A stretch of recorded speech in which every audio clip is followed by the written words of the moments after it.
Man, I can't believe Nintendo just shafted us on this PlayStation. Yeah, well, the joke's on them. We got 3D games going already. They've got to be like 5 years away from this technology. Oh, at least, yeah, for sure.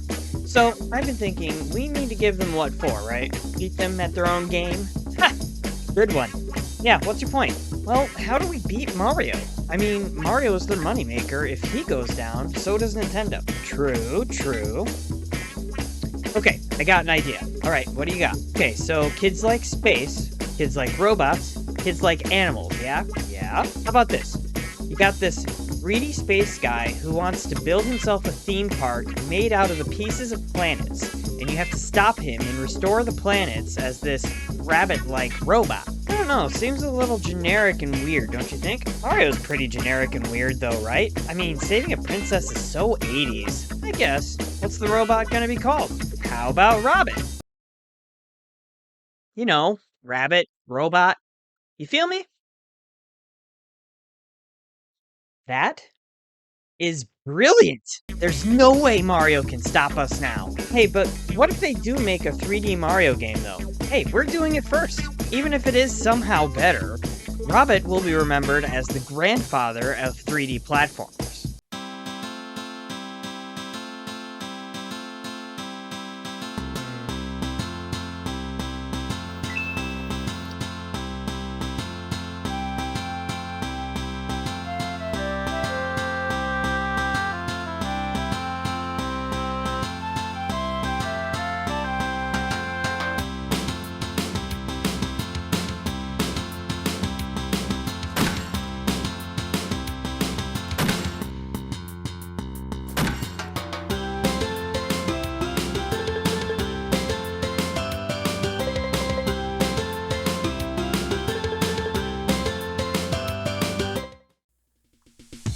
Hello everybody, and welcome to another episode of Backlogged, where I'm helping you clear your backlog of video games. Now that I've had my way with Tears of the Kingdom, I'm ready to spend some time on other projects. So I'm gonna guess a lot of you thought Mario 64 was the first 3D platformer, right? Yeah, until researching this game, I did too. Turns out today's game, Jumping Flash, came out over a year before Mario and the Nintendo 64, and what surprised me most? It's not half bad. I mean, let's not get crazy here. Mario stomps it flat, no question, but this is seriously the first platformer we got in full 3D. Unless there's some early PC game I don't know about, which is likely. So why did I, and most everybody I'm aware of, not know about this game? Time for me to find out. I first heard about Jumping Flash either from the one other YouTuber I saw review it, The Completionist, huge fan, check him out, or when it was revealed as part of the library on the PlayStation Classic Mini, my means of playing it now. There were several missteps made by Sony on the Mini PlayStation, but my biggest disappointment was the games. Granted, there were just enough winners to get me on board, Final Fantasy, Wild Arms, Persona, and Tekken, but for every solid choice, there was at least one game that made me wonder, has anyone actually played this game before? Jumping Flash is one of those games. So, if you're like me, when you think about PS1 platformers, you think of Crash and Spyro, maybe even Gex or Croc.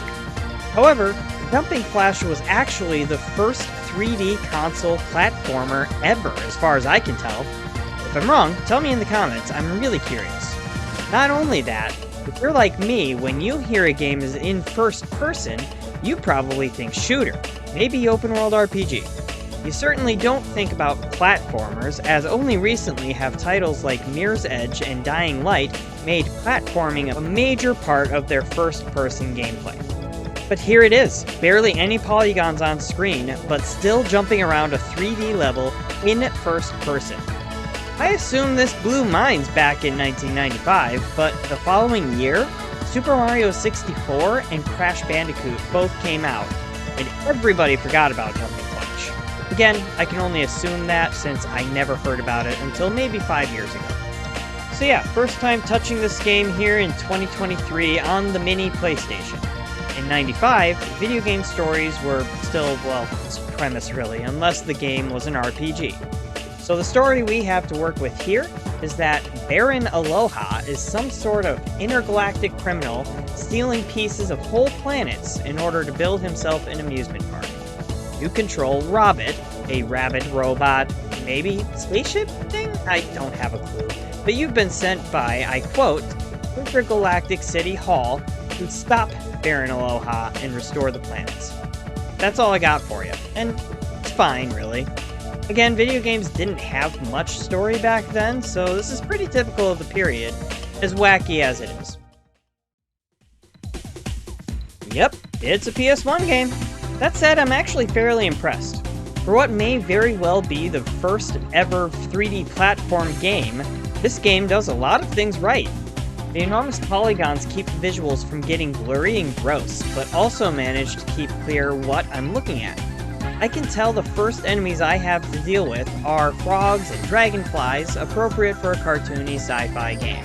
I can tell where the platforms are, and I have a good enough idea of what my goals are in each level to grab some jet pods, whatever those are, then go to the exit. Truth be told, I rather enjoy what I'm seeing, much more than a lot of half-baked Mario wannabes from this decade. The sound design is, well, it doesn't get in the way. I doubt I'll remember any music from this game. Honestly, I'm impressed with the controls too.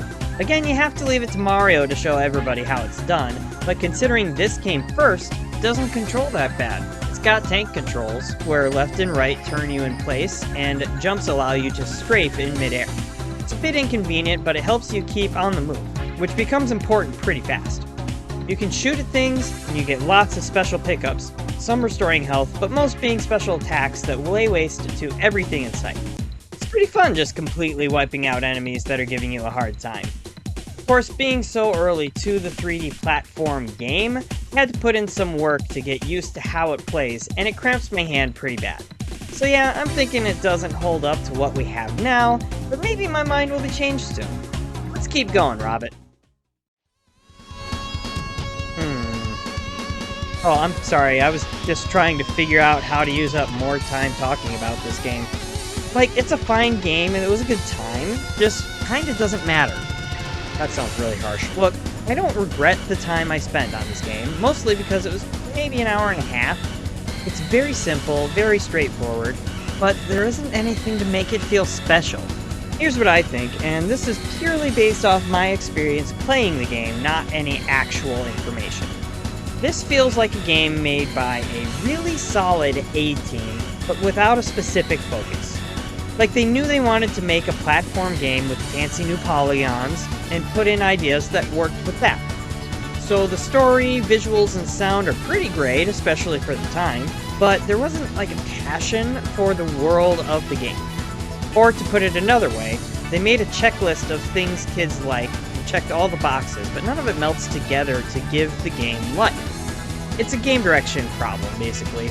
All the parts are good, they just don't feed into each other's strengths. There's a special sort of something that keeps Jumping Flash from reaching a timeless status that I think it could reach with just a little more focus and drive. At the end of the day, you just can't blame anyone who plays this game for dropping it soon after and moving on. It's not offensive, it's plenty of fun to play. There's just not really a hook. The whole Baron Aloha deal is a fine premise, but it doesn't hold up for long because there's no reason for the player to care. The controls are good, given the knowledge and options available at the time, but they're just a little too cumbersome to feel solid. No characters, enemies, or levels evoke any response beyond a quick, "That's kinda neat." Even reaching the end of the game was only occasionally challenging, and only ever frustrating due to my hand cramping. Like, if I just wanted to play through a game real quick, and this was the only option on hand, that's perfectly fine. But if anything else is available, I'm reaching for that first. I will say, I think Jumping Flash is probably the best example of what a typical PS1 game was. I said typical, not great. There are definitely some classics. So is Jumping Flash a good game? Yeah, I think so. Unlike a certain other PSX game I reviewed, I wouldn't object to coming back to this one. But I wouldn't be hurt by not returning either, so I don't know. I bear no ill will towards this game, it's just not that special, other than being the first 3D platformer we ever got. It's It's definitely better than I expected as the first 3D platformer, but it only had about a year before Mario 64 came and erased it from the platform history books. With all that said, if this is in your backlog, likely in a digital form these days, go ahead and play it. Check it out. If nothing else, it's worth seeing what platforming in 3D looked like before Mario did it.